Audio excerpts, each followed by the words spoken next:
మంత్రి గారు నేను చెప్పానంటే ఆంధ్ర రాష్ట్రంలో గౌరవ ముఖ్యమంత్రి చంద్రబాబు నాయుడు గారి నాయకత్వంలో స్పోర్ట్స్ పర్సన్స్ కి భూమి కేటాయిస్తాం, ప్రభుత్వ ఉద్యోగాలు ఇస్తాం కొత్త కాదు అధ్యక్ష.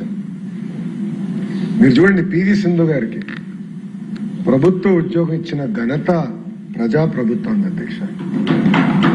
అధ్యక్ష ఇంకా కొన్ని సంవత్సరాల ఆమె ఐఏఎస్ అధికారు కాబోతుంది అధ్యక్ష. కన్ఫర్డ్ ఐఏఎస్ కి షీల్ బికమ్ ఎలిజిబుల్. ఆమెకి భూమి ఇచ్చారు అధ్యక్ష. నాకు ఇప్పటికీ గుర్తు అధ్యక్ష, ఎర్ర జ్యోతి గారు ఉన్నారు అధ్యక్ష. ఎర్ర జ్యోతి గారు ట్రాక్ అండ్ ఫీల్డ్ ఉత్తరాంధ్ర బిడ్డ అధ్యక్ష. She's our best bet for Olympics. నేను కేబినెట్ కి తీసుకెళ్లాను అధ్యక్ష.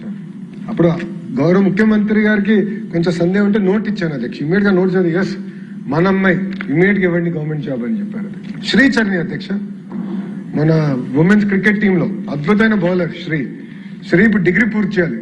డిగ్రీ పూర్తయిన వెంటనే ఇమీడియట్ గా ఆమె కూడా గవర్నమెంట్ జాబ్ ఇవ్వాలని గౌరవ ముఖ్యమంత్రి గారు డైరెక్షన్ ఇచ్చారు అధ్యక్ష. అంటే స్పోర్ట్స్ పర్సన్ కి టెస్ట్ పెట్టాలని లేదు అధ్యక్ష. The idea is to promote sports. Quota ద్వారా వాళ్ళకి ఇవ్వాలని చాలా స్పష్టంగా ఉంది అధ్యక్ష.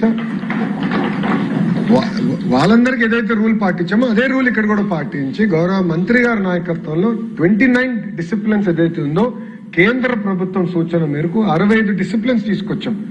దాంట్లో కూడా ప్రయారిటీ 1, ప్రయారిటీ 2 డిసిప్లిన్స్ కూడా పెట్టి ప్రయారిటీ 1 వాళ్ళందరినీ భర్తీ చేసిన తర్వాతనే ప్రయారిటీ 2 డిసిప్లిన్ కూడా వెళ్తాం జరిగినది.